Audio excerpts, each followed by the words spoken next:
তাদের যে নিয়ম, সেই নিয়মটা হলো এই যে তাদের রাজা তাদেরকে জমি দেয়, তারা ব্যক্তিগত মালিকানা নাই। ফলে যে পাহাড় তারা ফেলে রাখে জুম চাষের জন্য, সেই পাহাড় তাদের। এটা খালি পাহাড় বলে কোনো খালি পাহাড় নেই, খালি পাহাড় কোনো পাহাড় ছিল না। আপনি সেখানে স্যাটেলাইট বসিয়েছেন এবং দীর্ঘকাল লড়াই করেছেন, লড়াই করে আমরা এমন জায়গায় এসেছি।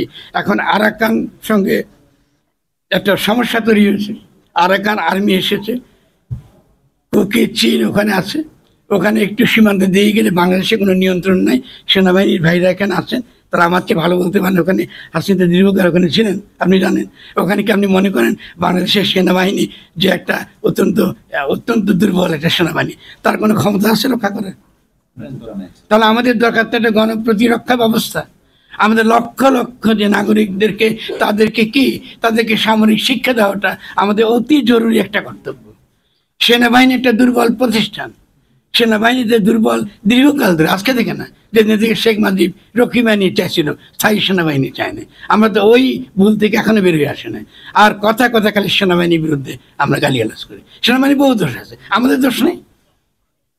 তো আপনি এটা করার পরে আমাদের যে বৃহত্তর যে প্রতিরক্ষার যে স্বার্থ, সে প্রতিরক্ষার স্বার্থে তো আমরা কিছু বলছি না। যে আমাদের ইসলামী একসময় বাধ্যতামূলক সামরিক শিক্ষার কথা বলতো না মাসুদ? এখন কি হচ্ছে আপনাদের? কোথায় আপনার ঘুমাচ্ছেন আপনারা? এখন তো কেন আপনারা ঘুমাচ্ছেন? আপনারা তো আজকে জনগণ আপনাদের প্রতি যে আস্থা দেখিয়েছে, আপনারা সঠিক রাজনীতি করুন। শেষ যে কথাটা বলে আমি শেষ করব, সেটা হলে আমি বলি আমার যারা জামাতে ইসলামী আছে বন্ধুরা আমার উপর রাগ করে, কারণ এইবার আজকে আমি একটা সত্য পাবলিক কথা বললো, যে যার সঙ্গে আমি এই কথাটা বলেছিলাম বহু বছর আগে, তিনি মরহুম, তার মাগফিরাত কামনা করি। তিনি ছিলেন মীর কাসিম ভাইকে বহুদিন আগে বলেছিলাম, 11 ঘটনার আগে, যে কাসিম ভাই, যদি আমরা আসলে এই যে ইসলাম বনাম বাইনারি, এই যে তথাকথিত সেকুলারিজম বাইনারি আমরা যদি বন্ধ করতে চাই, তাহলে প্রথম কাজ হচ্ছে যে আমাদের ইসলামীকে দয়া করে নামটা একটু বদলান।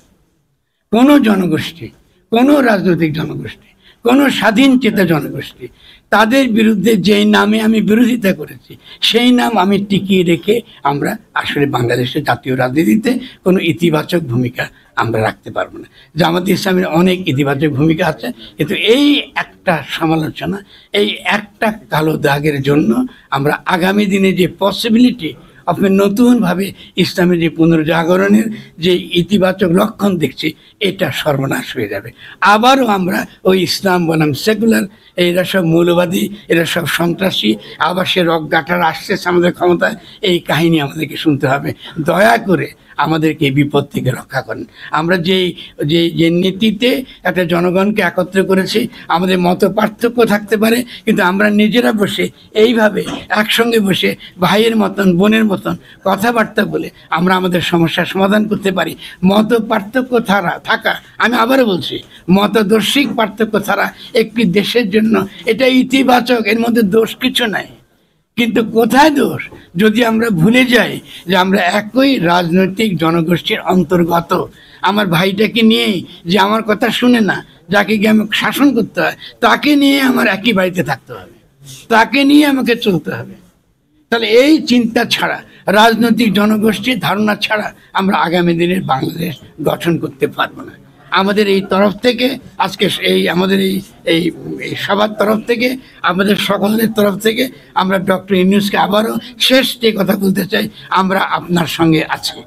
আপনি ভাববেন না যে আমরা আপনাকে ত্যাগ করছি বা আপনাকে বাইরে ছোট করার জন্য সমালোচনা করছি। আমরা চিন্তিত, আমরা অত্যন্ত উদ্বিগ্ন। আপনি যেভাবে মার্কিন যুক্তরাষ্ট্রের সঙ্গে মরণ শুরু করেছেন, বাইরে থেকে যেসব লোককে নিয়ে এসেছেন, এটা মারাত্মক চিন্তা, উদ্বিগ্নতার জন্ম দিয়েছে।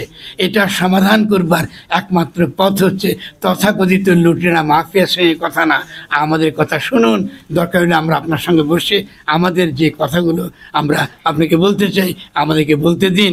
একটা সত্যিকারের একটা জাতীয় একটা অবস্থান আপনি গড়ে তুলুন, যাতে আমরা কোনো বড় ধরনের বিপদে না যাই। কারণ নির্বাচন যখন করবেন, আমি নিশ্চিত না এই সেনাবাহিনীর ম্যাজিস্ট্রেসি পাওয়ার সেনাবাহিনী একটা নির্বাচন সফলভাবে করতে পারবে। আমি জানি না, আমি অন্তত তার কোনো লক্ষণ দেখছি না। কারণ আমি জানি না কিসের ভিত্তিতে আপনি নির্বাচন এত অস্থির হয়ে গেছেন। আমরা মনে করি আমরা দেশকে বিপর্যয়ের দিকে ঠেলে দেব না, এবং আপনার যে জনপ্রিয়তা হ্রাস হয়েছে এটা আমাদের জন্য বিপজ্জনক। আমরা অত্যন্ত উদ্বিগ্ন। ফলে আমরা আশা করব আপনি আমাদের কথা শুনবেন, প্রয়োজনে আমরা অবশ্যই সকলে মিলে আপনাকে আমাদের যে মনের কথা এটা আমরা আপনাকে বলবো, আমাদের উদ্যোগতা বলবো সকল কথা।